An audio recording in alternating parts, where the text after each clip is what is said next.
Hola a todos y bienvenidos a Historias para Sobrevivir. Hoy hablaremos de dos libros fascinantes, Las Mil y Una Noches y el de Cameron, dos colecciones de historias que, aunque nacieron en contextos muy diferentes, tienen mucho en común y nos ayudan a entender algo que todos hemos vivido.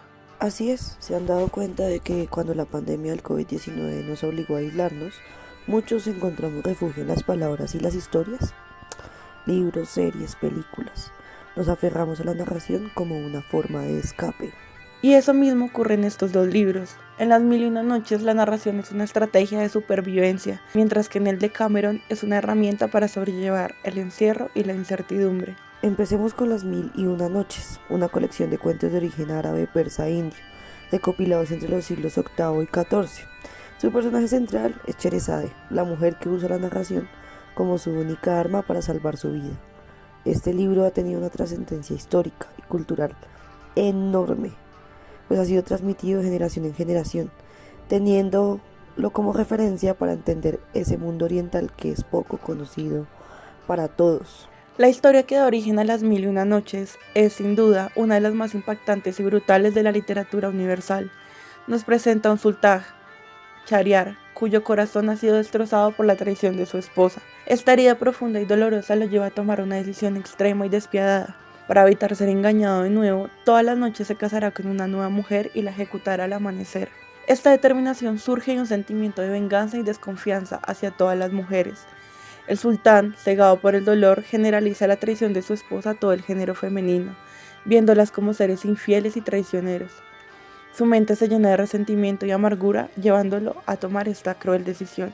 La brutalidad de esta acción no solo radica en la ejecución de mujeres inocentes, sino también en el hecho de que el sultán las desposa sabiendo que su destino es la muerte.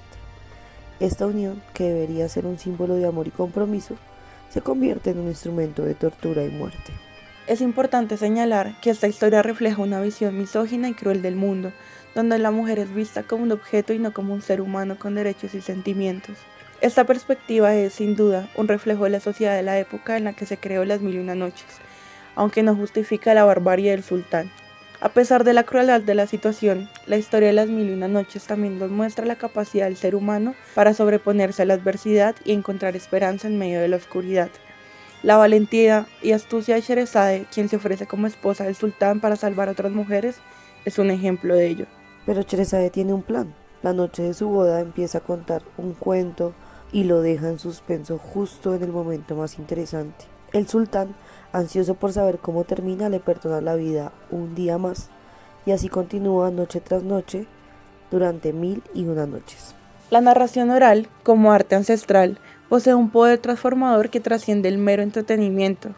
Las historias que se cuentan y se escuchan tienen la capacidad de conectar con nuestras emociones más profundas, enseñarnos valiosas lecciones y llevarnos a reflexionar sobre los diversos aspectos de la vida. En Las Mil y Una Noches, esta cualidad se manifiesta de manera excepcional, ya que los relatos no solo sirven para mantener al rey Shahriar entretenido y evitar la muerte de Sherezade, sino que también actúa como catalizadores de cambio y crecimiento personal para los personajes y en última instancia para el propio rey. A través de las narraciones, los personajes de las 1001 noches se enfrentan a desafíos de toda índole, desde peligrosas aventuras en tierras lejanas hasta intrigas palaciegas y dilemas morales. Estas situaciones límite los obligan a poner a prueba sus habilidades, su ingenio y su valentía.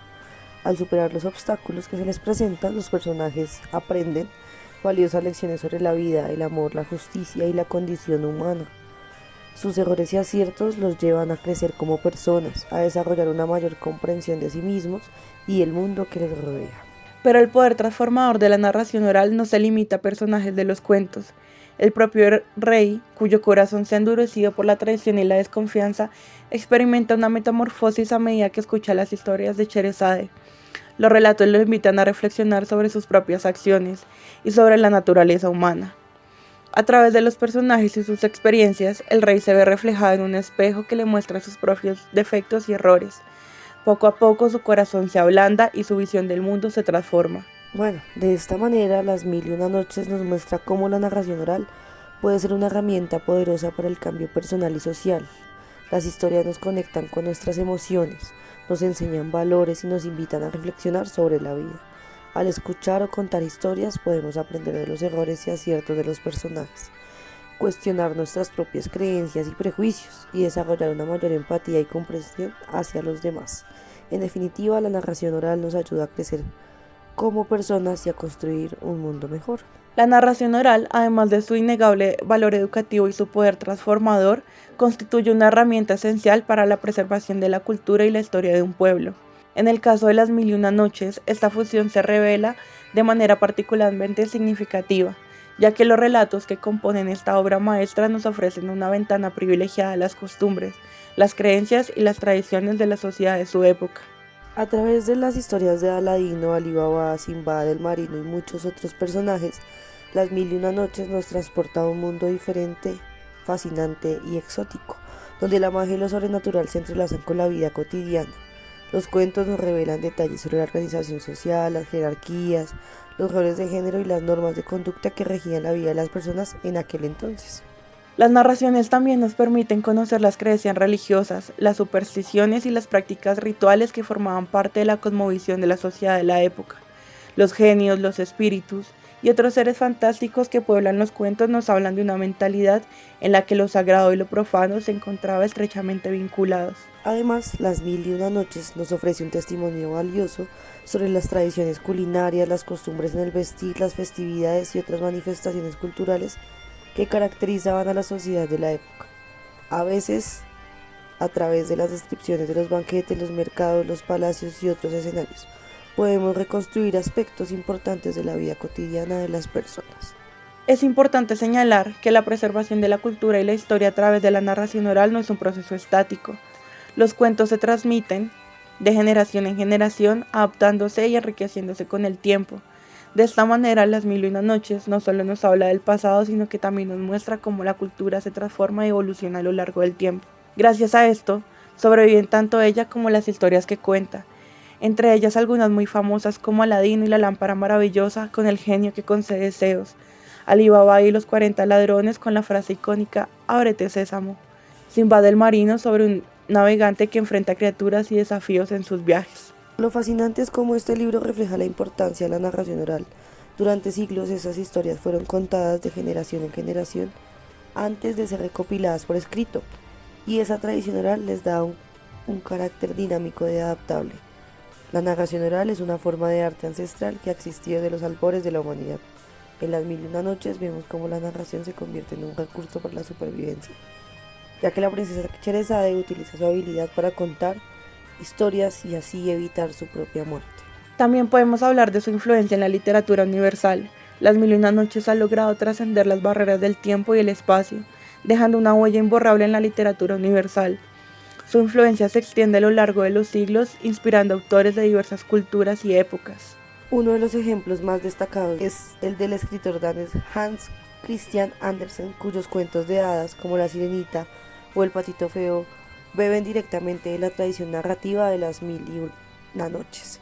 La estructura de relatos enmarcados, la presencia de personajes mágicos y la moraleja presente en sus historias son elementos que recuerdan a la obra árabe. En el ámbito de la literatura occidental, el escritor estadounidense Edgar Allan Poe también reconocía la influencia de Las Mil y Una Noches en su obra. Su cuento, El manuscrito hallado en una botella, comparte similitudes con los relatos de aventuras marítimas presentes en la obra árabe, como los viajes de Simbad el Marino. Más recientemente, el escritor argentino Jorge Luis Borges, reconocido por su estilo laberíntico y su gusto por los juegos literarios, ha citado en numerosas ocasiones a Las Mil y Una Noches como una de sus principales fuentes de inspiración. Su cuento, El Aleph, puede ser considerado como un homenaje a la estructura de relatos dentro de relatos con la característica de la obra árabe. Estos solo son algunos de los ejemplos de cómo Las Mil y Una Noches ha influido en la literatura universal.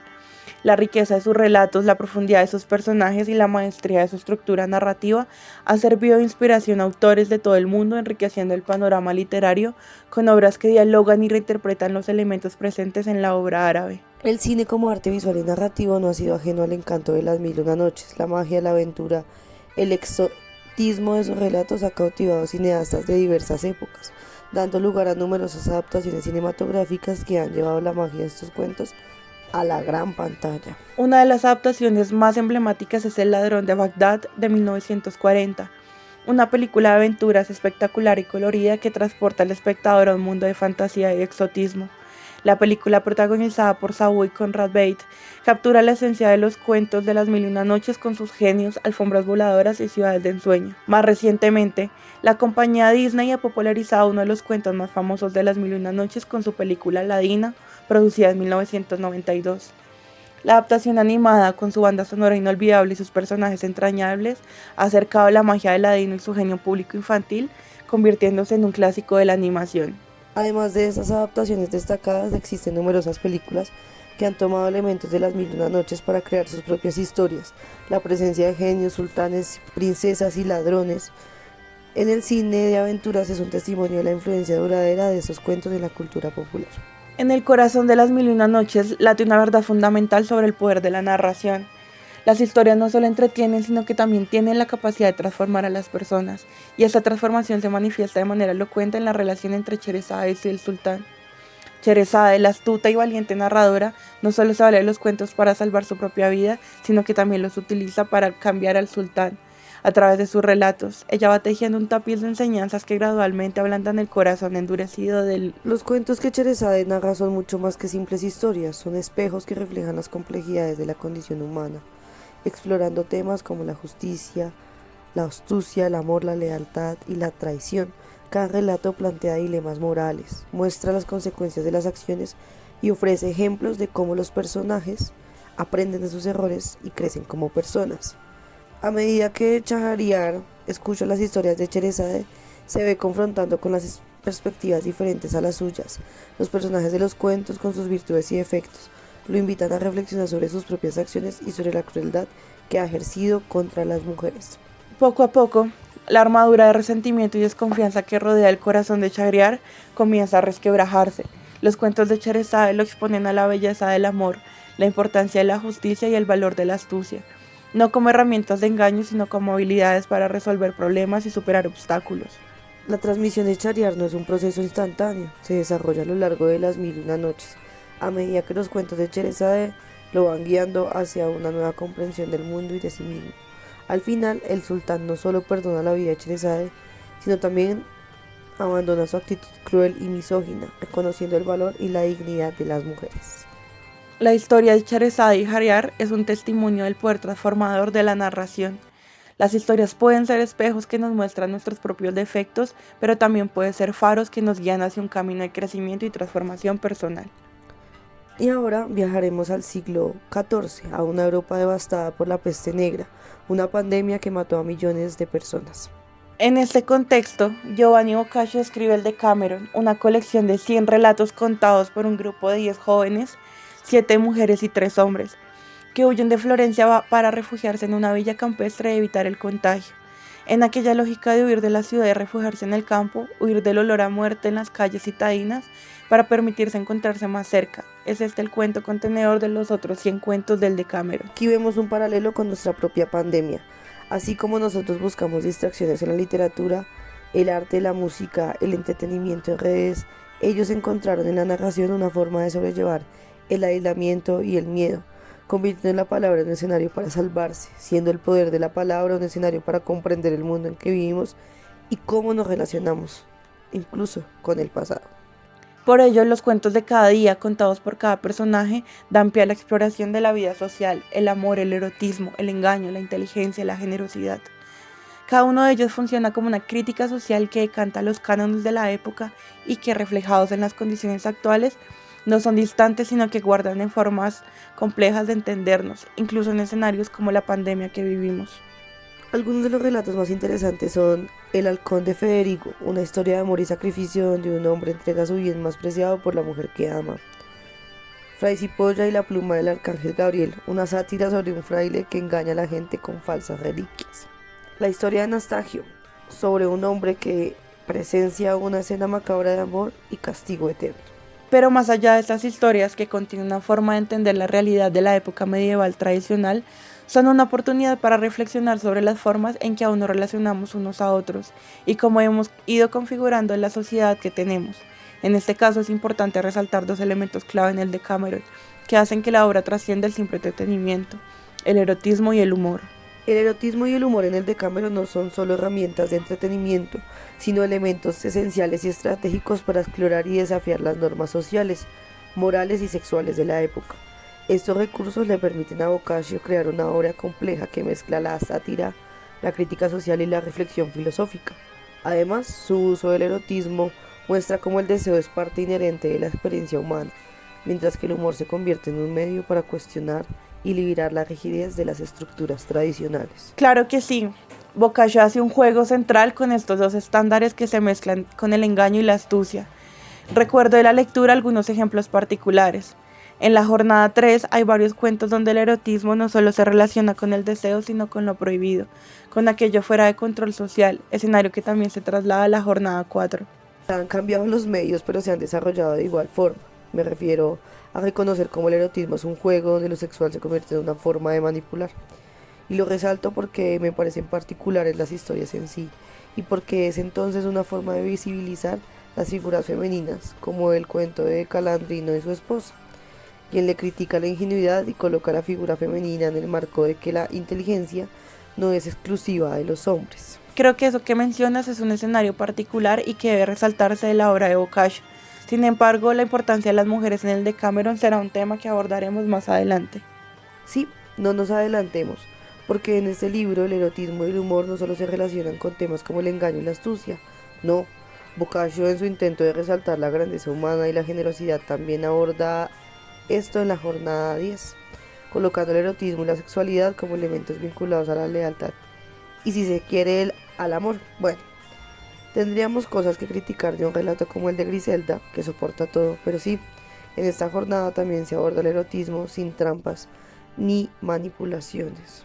Por supuesto, y es que en aquella relación con el erotismo que se narra, el humor es vital para desafiar lo convencional, destacando la ironía en todas las relaciones humanas y como una forma de desafiar el poder y la moralidad. Creo que esa mezcla entre el erotismo y el humor es de los aspectos que más me gustan de este libro. Es un poco permitirnos ser descarados y desmedidos, ser más carnales y, si se quiere, más primitivos. En el libro hay una mezcla infinita de situaciones que en su narrativa nos permiten encontrarnos y regocijarnos, haciendo de ello un acto muy humano. ¿A qué te refieres con esto último que mencionas? Es que hablando ahora veo varias particularidades del libro. Las 7 mujeres y 3 hombres narradores no son ajenos a aquellas historias, influyen en cada cuento, su identidad se desarrolla allí. Y el libro tiene una cronología que nos permite transitar, si se quiere, en eso que mencionaba antes de que nos permite ser primitivos. Y le añado la forma en que por último entremezcla el erotismo y el humor como un acto humano. Claro, ahí está la magia del Decameron y me hace pensar en ello, en que narrar y contar a otros es entregar un poco de sí mismos. Claro que sí, sin embargo es importante que continuando con esta conversación abordemos un aspecto de mucha relevancia que nos ayudará a conectar incluso las Mil y una noches y el Decameron. El papel de las mujeres en la narración de la obra. Un aspecto interesante es la importancia de las narradoras en la obra. En un mundo dominado por los hombres, Boccaccio da voz a 7 mujeres y a 3 hombres, permitiendo que las historias tengan una diversidad de perspectivas. Esto no es casualidad. Las mujeres que en la sociedad medieval tenían acceso limitado a la educación son las principales narradoras, y esto puede no ser vacío si entendemos que en la palabra nos salvamos y narrar es un acto de vida. La perspectiva femenina enriquece la representación del amor, el erotismo y las relaciones humanas. Y en la villa campestre donde se refugian, se genera un espacio seguro donde las mujeres pueden expresarse sin las restricciones sociales de la época. Sin embargo, aunque las narradoras tienen una presencia fuerte, los valores patriarcales siguen marcando la obra, algo que se refleja en la forma en que Boccaccio representa a las mujeres. Las ingeniosas y astutas, como Madonna Filipa, quien es acusada de adulterio pero convence al juez de que las leyes que castigan a las mujeres son injustas, y su defensa es tan brillante que la ley se cambia en su favor. Liseta da Carino, en la jornada 4, quien se burla de la ingenuidad masculina cuando hace creer a su amante monje que un ángel ha bajado del cielo para estar con ella. O la esposa de Calandrio, en la jornada 9, quien engaña a su esposo y a su amante con gran habilidad, demostrando que las mujeres pueden manipular las situaciones a su favor. O nos muestra a las mujeres que sufren injusticias, como Griselda en la jornada 10. Es el ejemplo más extremo de una mujer sometida. Su esposo la pone a prueba de manera cruel, haciéndola creer que ha perdido a sus hijos y repudiándola. Sin embargo, al final es restaurada en su posición. o las mujeres dueñas de su sexualidad, como Madonna Beritola en la jornada 2. A pesar de ser una noble caída en desgracia, no se avergüenzó de su amor y logra recuperar su posición social. O Alibech en la jornada 3, que en su historia juega con la idea de la ingenuidad femenina y la lujuria masculina, utilizando el humor para mostrar el deseo femenino sin condenarlo. Laurelta en la jornada 7, quien engaña a su esposo y lo manipula con astucia para tener amantes sin ser descubierta. Lo interesante es que Boccaccio no condena abiertamente a las mujeres que toman control de su destino. Aunque la sociedad medieval sí lo hacía, podemos decir que el Decameron es feminista. No en un sentido moderno, pero sí representa un avance al mostrar mujeres con agencia, inteligencia y deseo propio. De hecho, podríamos decir que hace un doble tratamiento a las mujeres en ello. Nos permite reconocer a las mujeres virtuosas y premiarlas, pero si son demasiado audaces pueden ser castigadas. La astucia femenina es vista con ingenuidad y eso no es ajeno a nuestro tiempo. Cuando una mujer engaña a su esposo es gracioso, pero si un hombre engaña a una mujer es justificado por la ley masculina y por último aún vigente en muchos escenarios. Algunas mujeres necesitan aprobación masculina para encontrar la plenitud. En efecto, la forma en que se desarrollan las historias es una muestra de doble moralidad. La sociedad medieval no estaba lista para reconocer la inteligencia y capacidad de las mujeres. Bueno, no muy distante a nuestra propia realidad actual. Sí, hemos llegado a un punto muy importante del que quisiéramos que quedara rondando en quienes nos escuchan, invitándolos a pensar en nuestra sociedad en relación a estas dos obras. Para ir dándole cierre a nuestro podcast, queremos compartirles algunos puntos en común de estos dos grandes clásicos de la literatura, primero narrados y luego escritos. Ambos reflejan valores universales como el valor de las mujeres, la generosidad y el erotismo, y por ello queremos hablar de las conexiones. Mujeres valientes y astutas. En las 1001 noches encontramos la historia de Cheresade, quien usa su inteligencia y narración para salvar su vida y transformar a un rey cruel en un hombre sabio y justo. En el Decameron son varias historias, pero entre ellas la de Madonna Filipa, quien logra salvarse de la pena de muerte con su argumento brillante. Ambas historias muestran a mujeres que, a través de la palabra y la astucia, desafían estructuras de poder opresivas. Otro escenario que nos permite relacionar estos dos libros es la generosidad y sacrificio. En las 1001 noches, el cuento de Ali Cogía, el mercader honrado, narra cómo un hombre devuelve una fortuna sin esperar nada a cambio, representando la nobleza del corazón. En el Decameron, el halcón de Federico muestra un sacrificio extremo por amor. Ambas historias reflejan la idea de que el desprendimiento y la generosidad pueden cambiar el destino de las personas. Otro que se encuentra en ambos es el erotismo y el placer. En las 1001 noches se tienen relatos como el del mercader y la esclava astuta, donde se muestra cómo el deseo y la seducción pueden ser herramientas de poder y placer mutuo. Y en el Decameron, la historia de Alibech y el monje rústico juega con la inocencia y el erotismo en tono humorístico. Por último y no menos importante, nos encontramos con aquello que convoca este podcast, la narración como un acto humano esencial en el que volvemos a situarnos en la palabra como escenario para salvar. Ambos libros muestran cómo en tiempos de crisis las historias nos ayudan a darle sentido al mundo, ya sea una peste mortal o un destino trágico. Contar y escuchar cuentos nos permite enfrentar el miedo, encontrar consuelo y mantener la esperanza. El miedo a la muerte, la desigualdad social en tiempos de crisis y la resistencia, o si se quiere resiliencia humana, siguen siendo temas actuales. Y esto es algo que sigue pasando hoy en día. Durante la pandemia, el consumo de libros y series aumentó porque la gente buscaba refugio en las historias. Y es que en la era digital, los podcasts, los audiolibros e incluso las redes sociales nos han permitido rescatar la tradición oral, darle el valor que se merece contar historias como un acto humano y que refleja nuestra propia condición. Exacto, desde tiempos antiguos hasta hoy, la narración es un puente entre generaciones, una forma de transmitir valores, conocimientos y emociones, permitiéndonos ser más humanos, pues allí es donde nos reconocemos. Así que la próxima vez que lean o escuchen una historia, recuerden que están participando en una de las tradiciones más antiguas y esenciales de la humanidad. Esperamos que hayan disfrutado de este viaje por las 1001 noches y el Decameron. Si les gustó, no olviden que en los clásicos también encontramos un poco de lo que seguimos siendo. Nos escuchamos en el próximo episodio. No olviden que somos María José y Valentina.